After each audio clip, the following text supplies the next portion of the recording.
Photosynthetic mechanism के कारण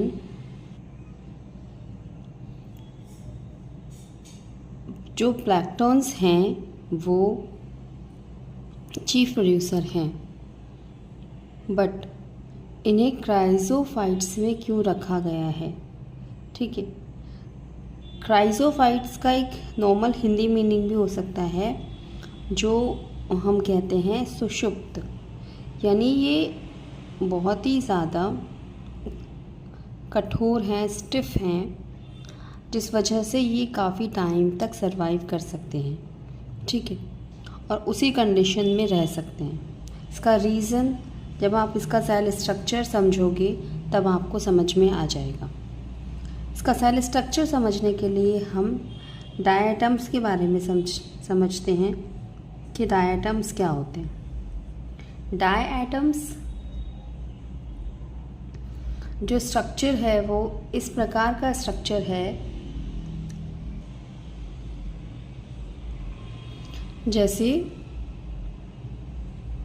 diatoms के स्ट्रक्चर के ऊपर एक सेल वॉल बनी है, यानी सेल मेम्ब्रेन के ऊपर एक सेल वॉल बनी हुई है, और ये जो सेल वॉल है ये एक ऐसा स्ट्रक्चर बनाएगी, एक एक ऑर्गेनिज्म के ऊपर सेल वॉल बनी होगी, और उन दोनों ऑर्गेनिज्म के सेल वॉल आपस में इस तरह कनेक्ट होंगे जैसे उन्होंने कोई सोप बॉक्स बनाया है, सोप बॉक्स लाइक स्ट्रक्चर बनाया है।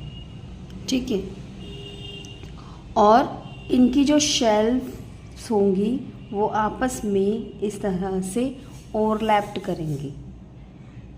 इस तरह लगेगा कि एक छोटा सा सोप बॉक्स है, और ये जो सेल वॉल है काफ़ी स्टिफ है। ठीक है, क्यों? क्योंकि इस सेल वॉल के अंदर सिलिका है। This cell wall is embedded by the silica. ठीक है, और ये सेल वॉल इंडिस्ट्रक्टिबल है,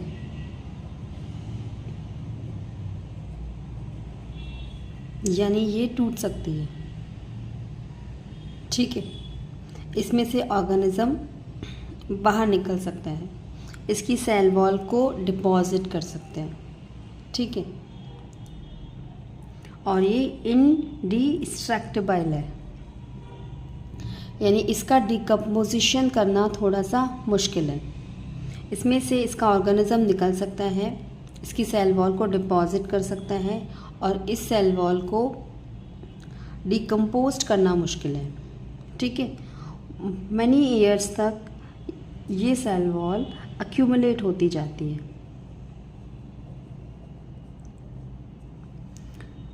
ठीक है, ये सेल वॉल जिस जगह पे एक्यूमुलेट होगी उस जगह में एक तरह का स्ट्रक्चर बनेगा, एक एरिया बनेगा, जिसे आप कह सकते हो डायटोमियस अर्थ। डायटोमियस अर्थ, जिसे हम कह सकते हैं डायटोमियस अर्थ। डायटोमियस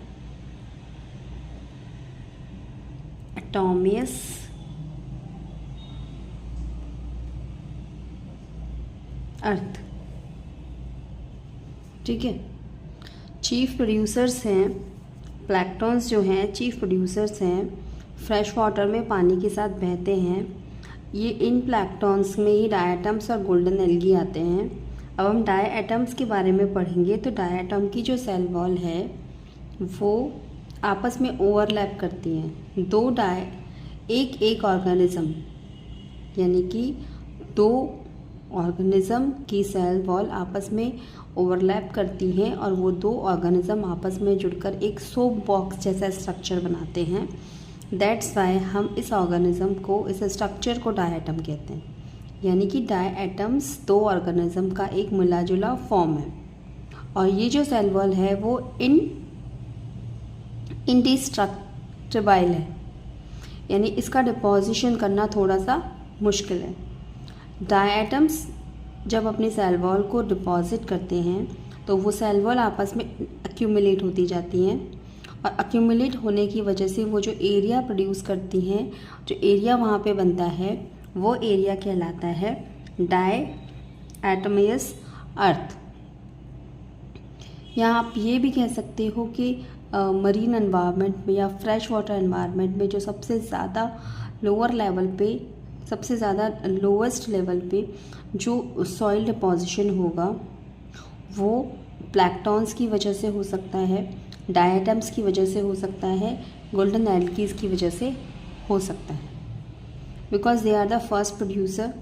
देन उसके बाद में ही उनकी इकोलॉजिकल लेवल बढ़ेंगे, उनकी फूड चेन बढ़ेगी। ठीक है, तो इसका एडवांटेज, इसका जो एप्लीकेशन है बायोलॉजिकल साइंस में वो ये है। क्राइजोफाइट्स का जो सिग्निफिकेंस है वो ये है। क्राइजोफाइट एक ऐसा ग्रुप है या टेक्सा है जिसके अंदर डायएटम्स ऑफ गोल्डन एल्गी आते हैं, और ये जो क्राइजोफाइट्स ऑर्गेनिजम्स हैं ये आपको फ्रेश वाटर और मरीन वाटर में मिलते हैं। माइक्रोस्कोपिक होते हैं, पैसिवली वाटर फ्लो के साथ में, वाटर करंट के साथ में फ्लो करते हैं, इसीलिए इन्हें प्लैंक्टन्स कहते हैं। जू प्लैंक्टन, प्लांट प्लैंक्टन इन्हें बोल सकते हैं। इनमें से जितने भी ऑर्गेनिजम्स हैं मोस्टली फोटोसिंथेसिस करते हैं। ठीक है, फोटोसिंथेसिस करने के कारण ही इन्हें चीफ प्रोड्यूसर कहा जाता है। Chief producer, first producer, because it their food in water. ठीक है, और वाटर में ही सेल ओरिजिनेशन हुआ था। सबसे पहले जो सेल ओरिजिनेशन हुआ वो वाटर बॉडी में ही हुआ। ठीक है, तो ये इवोल्यूशन में आने वाली चीज़ें हैं। इससे समझ में आता है कि हाँ, ये फर्स्ट चीफ प्रोड्यूसर बने होंगे। डायएटम्स सेल वॉल, डायएटम्स की जो सेल वॉल होती है वो बहुत ज़्यादा स्टिफ होती है। दो ऑर्गेनिज्म आपस में मिलकर अपनी सेल वॉल को ओवरलैप करके एक सोप लाइक स्ट्रक्चर बनाते हैं, और उस स्ट्रक्चर को, उस पर्टिकुलर ऑर्गेनिज्म को हम डायएटम कहते हैं। ठीक है, और उस डायएटम की सेल वॉल के अंदर सिलिका है। इस वजह से जो उसका स्ट्रक्चर है वो इनडिस्ट्रक्टिबल है, से डिकम्पोज करना मुश्किल है। ये डायएटम्स जब अपनी सेल वॉल को डिपॉजिट करते हैं तो वो सारी सेल वॉल अक्यूमुलेट होती हैं। काफ़ी टाइम तक एक्यूमुलेट होने के बाद में एक एरिया प्रोड्यूस होता है दैट कॉल्ड डायएटोमियस अर्थ। ठीक है, ये डायएटोमियस अर्थ वाटर बॉडी की सॉइल लेवल पे, वाटर बॉडी की बेस लेवल पे सबसे लोअर लेवल पे आती है, और धीरे धीरे इन चीज़ों धीरे धीरे एक्यूमुलेट होती है। ठीक है, अब ये सॉइल किस काम में आती है? ये जो सॉइल है, डायएटोमियस अर्थ की जो सॉइल है, ये पॉलिशिंग के काम में आ सकती है। ठीक है, ऑयल के फिल्ट्रेशन में काम आती है, ऑयल के फिल्ट्रेशन में काम में आती है, सिरप्स बनाने के काम में आती हैं। ठीक है, अब आगे बढ़ते हैं। नाउ हम पढ़ेंगे डायनोफ्लैजेलेट्स।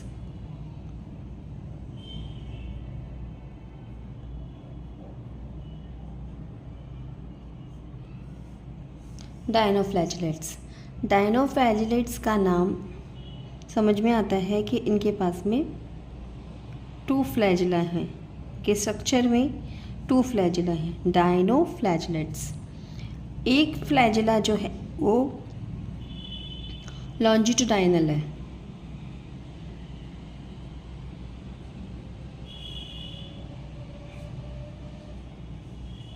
ठीक है, दूसरा फ्लैजिला जो है वो ट्रांसवर्स है,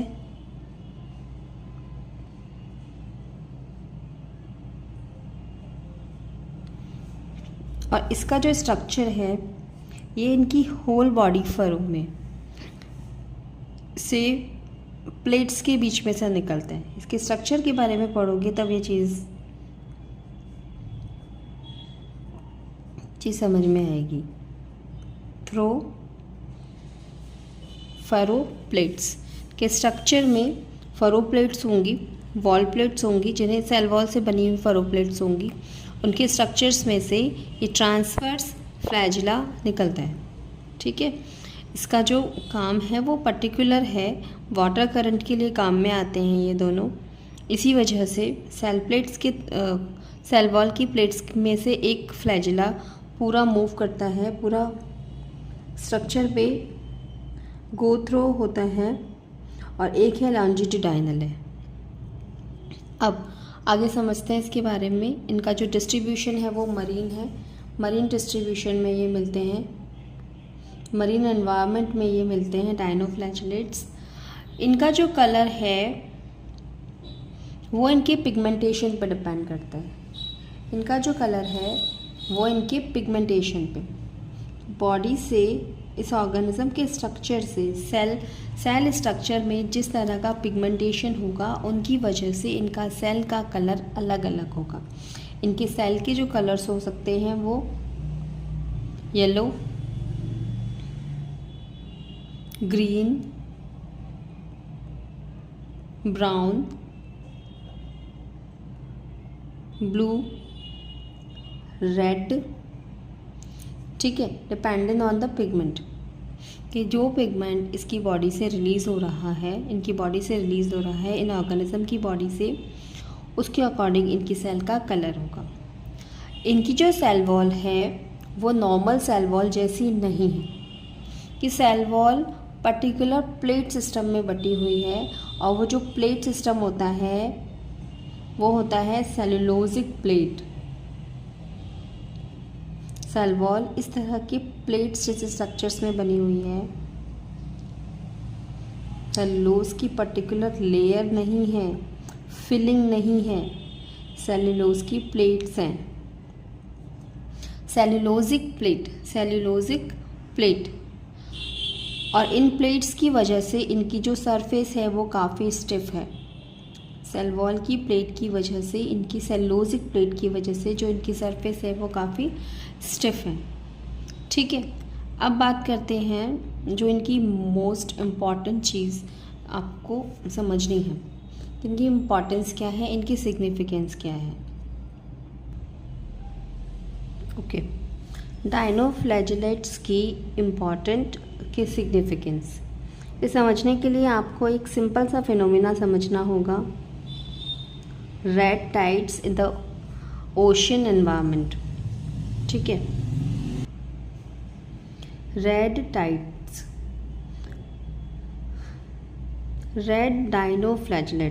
डायनोफ्लैजिलेट्स क्यों होंगे? बिकॉज उनमें रेड कलर का पिगमेंट रिलीज होगा। रेड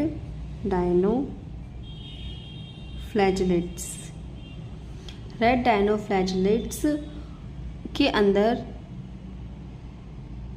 एक कैपेसिटी है जिसकी वजह से वो रैपिड डिवाइड होते हैं। उनका जो सेल सर्कल है वो काफ़ी रैपिड है। ठीक है, एग्जाम्पल के लिए जो रेड डायनोफ्लैजिलेट्स हैं उनमें है गॉनी एलेक्स,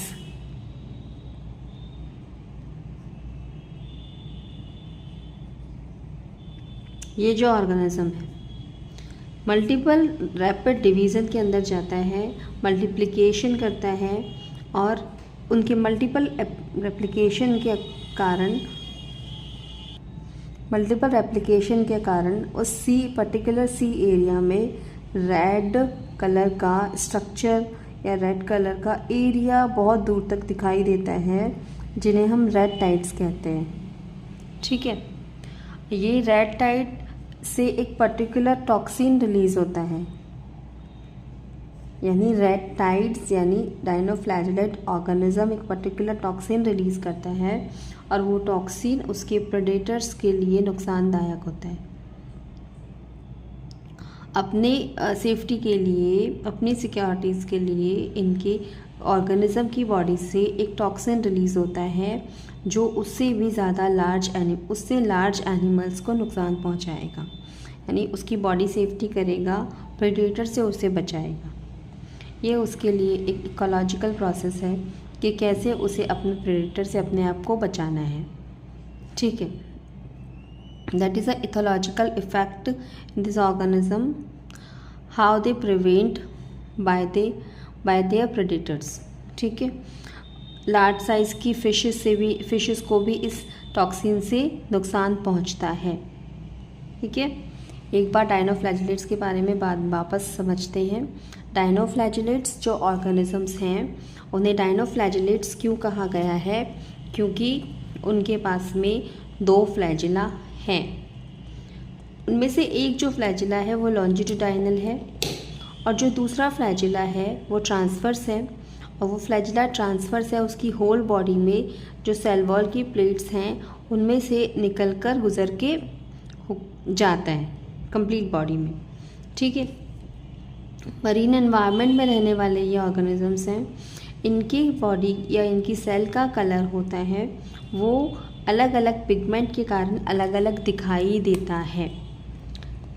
इस वजह से इस ऑर्गेनिज्म का कलर आप डिसाइड नहीं कर सकते हैं।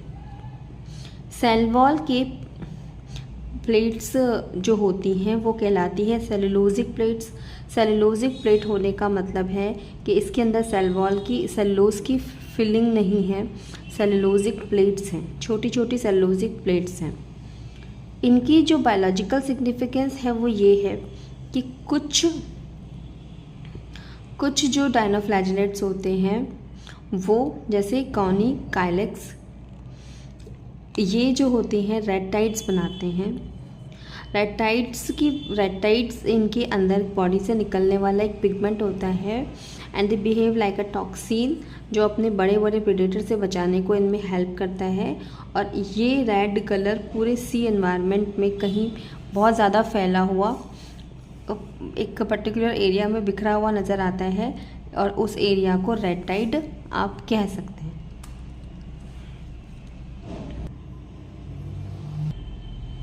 यूग्लिनॉइड्स,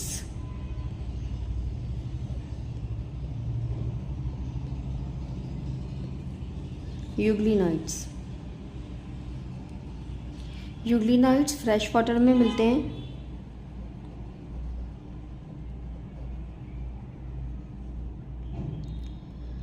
स्टैग्नेंट वाटर में मिलते हैं। स्टैग्नेंट वाटर का मतलब है जिसका बेस ज़्यादा डीप ना हो। ठीक है, थोड़ा सा धीमे चलता हुआ पानी हो और उसका बेस ज़्यादा डीप ना हो।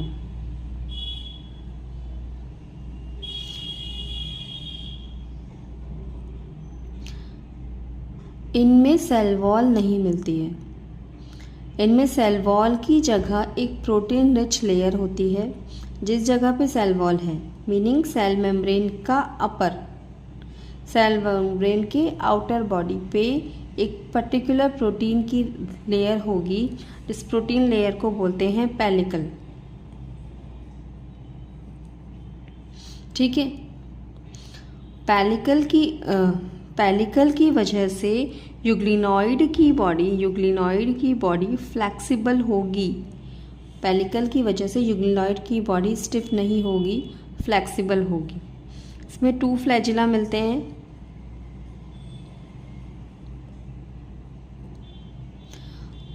फोटोसिंथेसिस ये कर सकते हैं।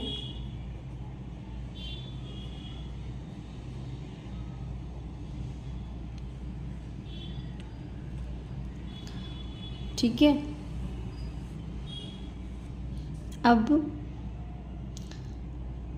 इसका जो कंपैरिजन है वो यूग्लिना से किया जाता है। कंपैरिजन यूग्लिना से किया जाता है क्योंकि यूग्लिना में जो पिगमेंट मिल रहा है, ठीक है, यूग्लिना में जो पिगमेंट मिल रहा है वो पिगमेंट इनकी बॉडी में मिल रहा है। इनमें जो पिगमेंट है फोटोसिंथेसिस करने के लिए जो पिगमेंट इसकी हेल्प करता है वो ही पिगमेंट यूग्लिना में मिल रहा है। इस वजह से इन्हें यूग्लिनॉइड्स कह रहे हैं। ठीक है, इसीलिए यूग्लिनॉइड्स के कारण प्रोटिस्टा को कहा जाता है कि इनका लिंक प्लांट से भी है। ठीक है, इसमें क्लोरोफिल ए मिलेगा और जो क्लोरोफिल ए का स्ट्रक्चर है एक प्लांट बॉडी के स्ट्रक्चर में जो क्लोरोफिल ए मिलेगा उससे मिलेगा। यूग्लिना में जो क्लोरोफिल का स्ट्रक्चर है उसके क्लोरोफिल ए का स्ट्रक्चर यूग्लिनॉइड के क्लोरोफिल ए से मिलेगा। इसी वजह से कहते हैं कि प्रोटिस्टा के अंदर कुछ ऑर्गेनिजम्स ऐसे हैं जिनका लिंक प्लांट से है।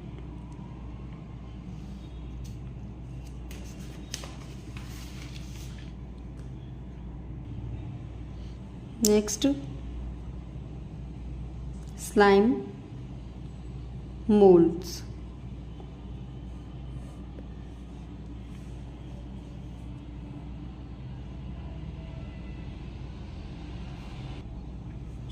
स्लाइम मोल्ड सेप्रोफाइटिक प्रोटिस्ट हैं। सेप्रोफाइटिक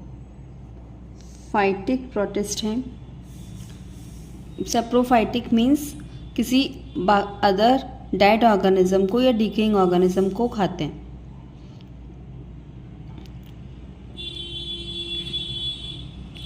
इनकी जो स्ट्रक्चर है वो इस तरह की है कि वो अदर डिकेइंग ऑर्गेनिजम्स को फीड करती हैं, खाती हैं।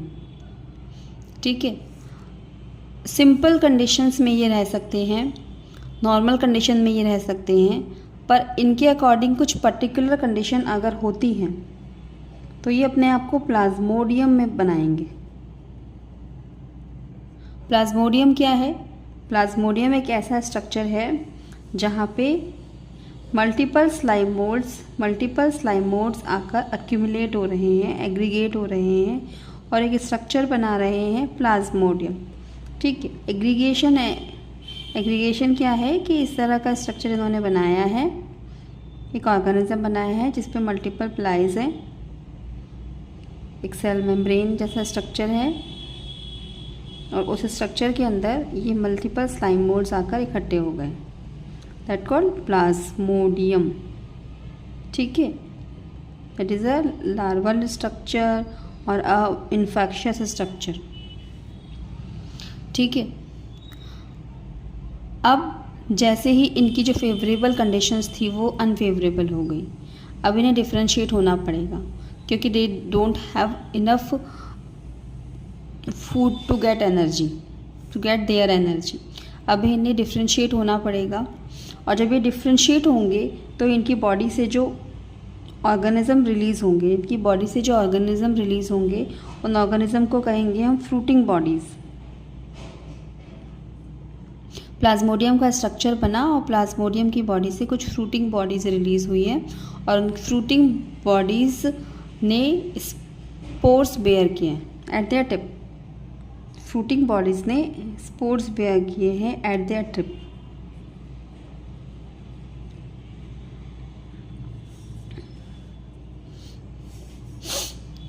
अब ये जो स्पोर होंगे काफ़ी टाइम तक सर्वाइव कर सकते हैं बिकॉज ऑफ द स्ट्रक्चर कि ये काफ़ी स्टिफ हैं, रेजिडेंट हैं, पर्टिकुलर केमिकल्स की वजह से जो इनके अंदर है, रेजिडेंट होने के कारण ये काफ़ी टाइम तक सर्वाइव कर सकते हैं और बाय द एयर ये एक जगह से दूसरी जगह जा सकते हैं। बाय द एयर ये एक दूसरे से दूसरी जगह जा सकते हैं, लाइक पॉलिनेशन में डिस्पर्जन होता है, ये डिस्पर्स हो सकते हैं, एक जगह से दूसरी जगह जा सकते हैं बाय द एयर। और जब इनकी सूटेबल कंडीशन होंगी तो फिर से ये वही मैकेनिज़्म फिर से दोहरा सकते हैं, लाइव कंडीशन में सर्वाइव कर सकते हैं, एटीपी यूज़ कर सकते हैं, एनर्जी यूज़ कर सकते हैं, सेप्रोफाइटिक हैं, किसी डिकेइंग मटेरियल पे फीड कर सकते हैं, फीड करने के बाद एक्यूमुलेट हो सकते हैं, प्लाज्मोडियम बना सकते हैं, प्लाज्मोडियम बनाने के बाद में फिर से स्पोर्स प्रोड्यूस हो सकते हैं। ठीक है, तो इनका जो पूरा सर्कल है वो है सेप्रोफाइटिक, इट मीन्स हेटेरोट्रॉफिक, ये किसी भी तरह से फोटोट्रॉफिक नहीं है। तो they are link with animal structure है, animal organism. Now protozoans.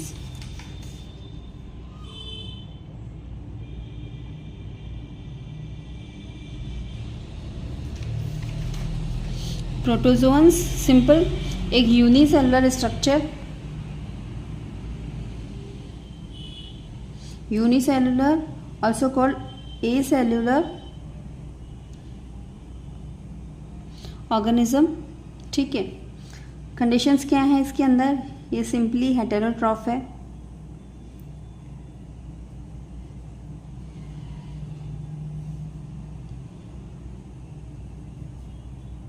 As a predator behave करता है, यानी बाकी ऑर्गेनिज्म को फीड करता है। पैरासाइट भी है, इनमें से कुछ ऑर्गेनिज्म पैरासाइट भी हैं। और अगर हम इन्हें बांटना चाहो, क्लासिफाइड करना चाहो, तो इनके 4 मेजर ग्रुप्स हैं। ठीक है, 4 मेजर टैक्सास हैं। अब इनके बारे में पढ़ते हैं। First, amoeboid protozoans, flagellated protozoans, ciliated protozoans,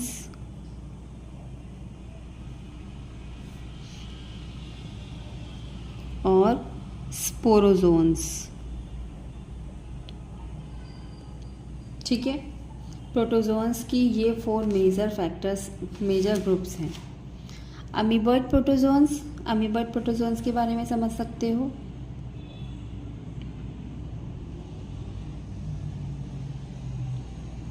like amoeba structure है, सेल मेम्ब्रेन है,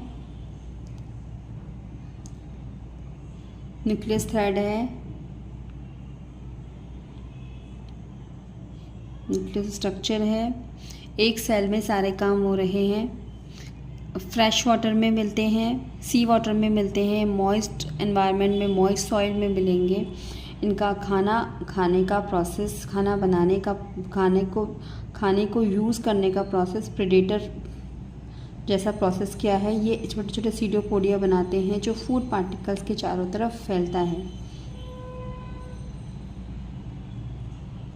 और उस फूड पार्टिकल को वो इनगल्फ करता है, फूड पार्टिकल को इनगल्फ करता है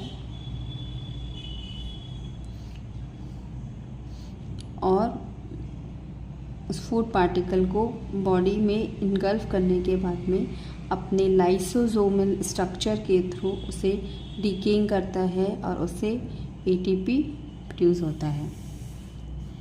ठीक है, अमीबॉइड फीडिंग सिस्टम ये है कि अपने स्यूडोपोडियल स्ट्रक्चर के थ्रू वो फूड पार्टिकल को अंदर लेता है, इनगल्फ करता है, एंडोसाइटोसिस करता है और एंडोसाइटोसिस के बाद में उस फूड पार्टिकल को फीड करने के लिए लाइसोसोमल स्ट्रक्चर से उसे तोड़ता है और उस पर फीड करता है, उससे एटीपी प्रोड्यूस करता है। ठीक है, कुछ अमीबॉइड स्ट्रक्चर जो होते हैं जैसे Entamoeba as a parasite behave करता है और किसी ऑर्गेनिज्म या होस्ट पर रहता है। नेक्स्ट है फ्लैजिलेटेड प्रोटोजोन्स। इधर फ्री लिविंग हो सकते हैं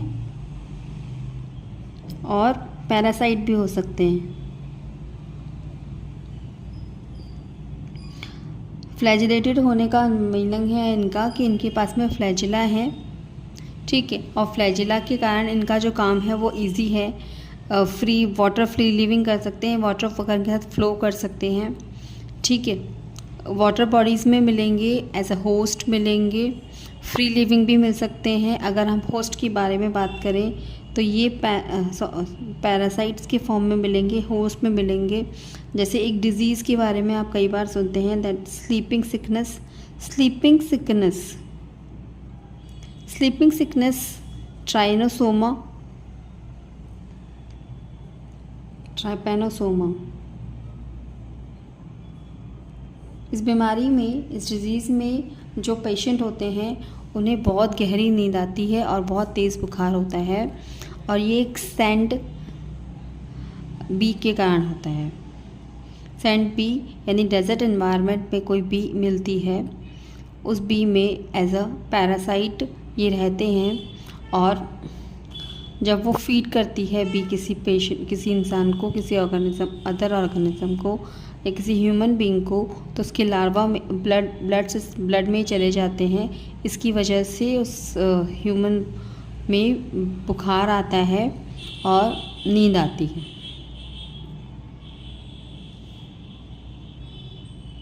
नेक्स्ट, सीलिएटेड।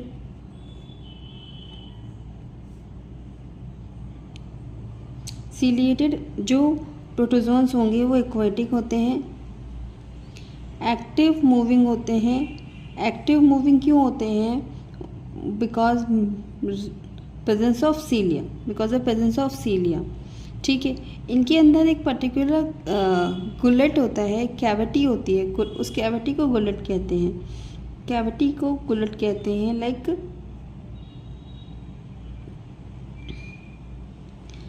पैरामीशियम का जो स्ट्रक्चर होता है that is slipper worm, like किसी की स्लीपर्स की जैसा इसका स्ट्रक्चर दिखाई देता है। इसमें बहुत सारे सीलिया होते हैं। इन सीलिया की वजह से इनकी जो मूवमेंट होती है वो काफ़ी तेज़ होती है वाटर फ्लो के साथ में, और ये यहाँ पे जो इसकी गुलेट है, जो ओपनिंग है, उसकी वजह से इसमें वाटर फ्लो काफ़ी अच्छे से होता है, और इसकी बॉडी के अंदर से भी वाटर फ्लो काफ़ी अच्छे से होता है, और इनका सीलियरी मूवमेंट अच्छा होता है। और इस वाटर फ्लो की वजह से ही ये इस फ्लोइंग वाटर से, बहते हुए पानी से काफ़ी टाइप के न्यूट्रिशन इन्हें मिलते हैं। इस प्रोसेस के थ्रू ये खाना अपने लिए प्रोवाइड करते हैं। ठीक है, इस वजह से इन्हें सीलिएटेड कहते हैं, और इनका पूरा जो प्रोसेस है वो इनके सीलिया पे ही डिपेंड करता है। जो इनका पूरा प्रोसेस है वो इनके सीलिया पे डिपेंड करता है। इनका पूरा प्रोसेस इनके सीलिया पे डिपेंड करता है।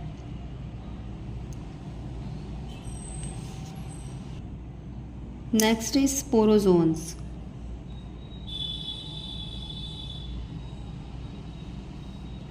ये पूरी लाइफ टाइम स्ट्रक्चर नहीं है, एक ऑर्गेनिज्म की पूरी लाइफ टाइम स्ट्रक्चर नहीं है।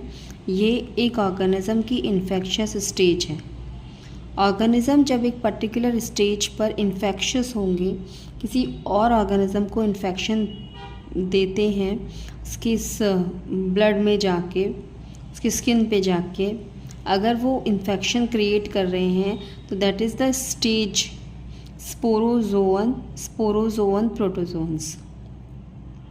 उनकी जो फ्रूटिंग बॉडीज़ होंगी यानी वो एक प्रोटोजोन ही है, बट उसके पर्टिकुलर टिप स्ट्रक्चर पर एक स्पोर बना होगा, और इस तरह के प्रोटोजोन्स जो होंगे वो होंगे स्पोरोजोन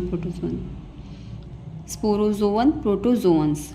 ठीक है, जैसे इसके पहले हमने पढ़ा था कि प्लाज्मोडियम स्ट्रक्चर बनेंगे, कुछ स्लाइम मोल्ड्स आपस में इकट्ठे होंगे, अक्यूमुलेट होंगे। ठीक है, वो प्लाज्मोडियम बनाएंगे। तो प्लाज्मोडियम मलेरिया डिजीज़ का रीज़न है। ठीक है, और इस प्लाज्मोडियम में इस तरह के स्पोरोजोन्स जो होंगे वो as a host human body में रहेंगे और उसमें बुखार होगा। ठीक है, तो ये एक इन्फेक्शियस स्टेज है ऑर्गेनिज्म की। ये इस स्टेज में ऑर्गेनिज्म पूरी लाइफ में नहीं रहता है, एक पर्टिकुलर स्टेज पर ही रहता है, और फिर वो अपना जो मेटाबॉलिज्म करता है और उससे डिजीज़ क्रिएट होती है किसी अदर होस्ट में। ये कंप्लीट प्रोटिस्टा है जिसमें मल्टीपल टाइप के ऑर्गेनिजम्स हैं, अलग अलग टाइप के ऑर्गेनिजम्स हैं, जिन्हें आप प्लांट से भी लिंक कर सकते हो, एनिमल से भी लिंक कर सकते हो। इसीलिए प्रोटिस्टा जो टेक्सा है, जो ग्रुप है, जो फाइलम किंगडम है, वो काफ़ी वास्ट है, काफ़ी वाइड है, ठीक है, पर उसको अलग अलग जगह से कनेक्ट, प्लांट से कनेक्ट कर सकते हैं, एनिमल से कनेक्ट कर सकते हैं। इनमें मल्टीपल वैरायटी ऑफ ऑर्गेनिज्म मिलेंगे। ओके, आगे इस चैप्टर में हम पढ़ेंगे फंगाई। फंगाई भी एक डिस्क्रिप्टिव टॉपिक है पूरा, जिसे अच्छे से समझना है, याद करना है। उसमें मल्टीपल टाइप के क्वेश्चंस बन सकते हैं। इसके आगे हम वो पढ़ेंगे। Okay, thank you. आगे हम स्टार्ट करेंगे चैप्टर में कि किस तरह से प्रोटिस्टा किंगडम के एनिमल्स, ऑर्गेनिजम्स को बांटा गया है, ठीक है, जिसमें हमें पढ़ना है क्राइजोफाइट्स के बारे में। क्राइजोफाइट्स, ठीक है। देन डायनोफ्लैजेलेट्स,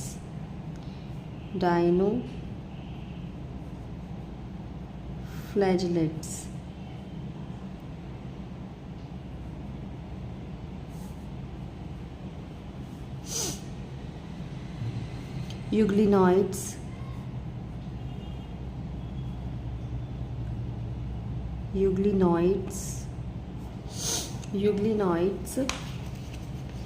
and slime molds,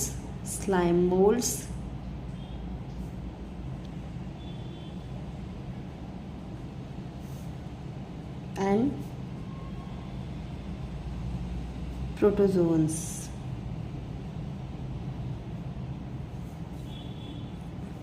ये है मेन चीज़ें जो कि प्रोटिस्टा में आती हैं, प्रोटिस्टा किंगडम में आती हैं। और इनमें मेरिट्स और डीमेरिट्स होंगे।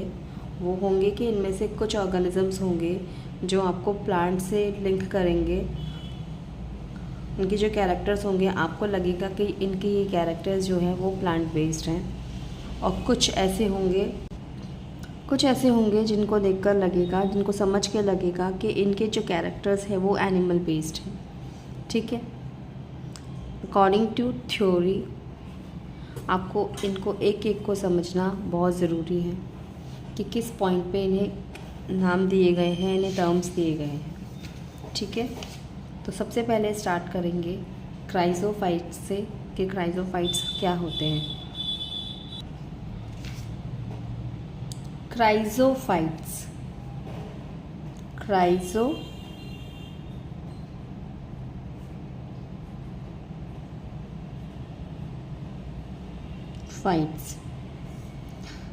क्राइजोफाइट्स जो एक ग्रुप है जिसमें पर्टिकुलर एनिमल या ऑर्गेनिज्म को रखेंगे। आप बायोलॉजिकल साइंस में एक ग्रुप को, एक स्पीशीज़ को टैक्सा कह सकते हैं, क्योंकि वो एक क्लासिफिकेशन का ग्रुप है, ठीक है। तो क्राइजोफाइट जो ग्रुप है, क्राइजोफाइट्स में आते हैं डायटम्स,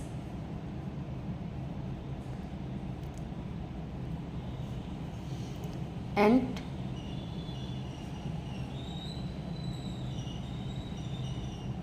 गोल्डन एल्गी। अब सबसे पहले ये समझना है कि इसे इस तरह का टर्म क्यों दिया गया है क्राइजोफाइट्स। यहाँ पे जो क्राइजो शब्द है वो है बर्फ जैसा, ठीक है, लाइक आइस। बहुत ही ज़्यादा हार्श कंडीशन में, बहुत ही ज़्यादा लोअर टेम्परेचर पे अगर कोई ऑर्गेनिज्म रहता है, ठीक है, और जिसका स्ट्रक्चर प्लांट बेस्ड लगता है, दे आर क्राइजोफाइट्स। यहाँ पे क्राइजो का मतलब कम से कम टेम्परेचर से है। Chryso means lower to lower temperature, ठीक है, क्राइजोफाइट्स। यहाँ पे इनके पास में इनके डिस्ट्रीब्यूशन के अकॉर्डिंग हम कह सकते हैं कि ये जिस जगह पे रहते हैं, डिस्ट्रीब्यूशन कहाँ पे आपको क्राइजोफाइट्स मिलेंगे, यानी कि डाई एटम्स मिलेंगे और गोल्डन एल्गी मिलेंगे, ठीक है। Golden algae, diatoms and golden algae, जिसमें गोल्डन एल्गी को डेस्मिड्स कह सकते हैं, डेस्मिड्स कह सकते हैं। इनका डिस्ट्रीब्यूशन कैसे है, इनका डिस्ट्रीब्यूशन कैसे है, ये आपको दो जगहों पे मिलते हैं, फ्रेश वाटर और मरीन वाटर।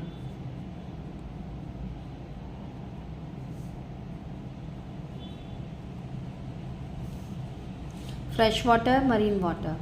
फ्रेश वाटर जो कि स्टैग्नेंट नहीं है, एक जगह रुका हुआ नहीं है, बहता हुआ पानी है, वहाँ पे ये डायटम्स और डेस्मिड्स मिल सकते हैं। मरीन वाटर में ये मिल सकते हैं।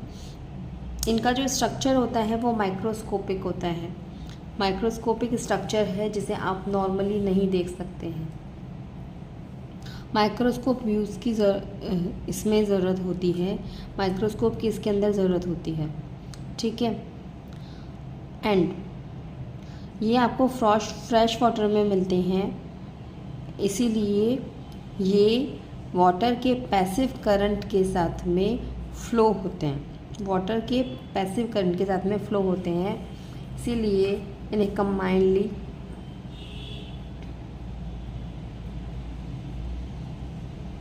प्लैंकटन कहते हैं, ठीक है, ज़ू प्लैंकटन। प्लैंकटन जो है बायोलॉजिकल साइंस के अंदर प्लैंकटन को एक सबसे फर्स्ट फोटोसिंथेटिक ऑर्गेनिज्म कहा गया है, जो पहले प्रोड्यूसर हैं, सबसे पहले प्रोड्यूसर, बिकॉज़ ये ऑर्गेनिज्म आपको वाटर में मिलते हैं, और जहाँ पे origin of life, origin of cell है, वो एनवायरनमेंट भी वाटर है, ठीक है।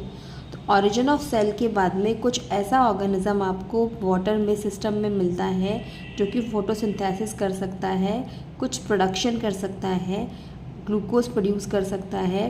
तो they are the first producer in a biological, according to biological science, ठीक है, इन आवर एनवायरनमेंट। ये हैं जो चीफ प्रोड्यूसर हैं, चीफ प्रोडक्शन करने लगे हैं, ठीक है।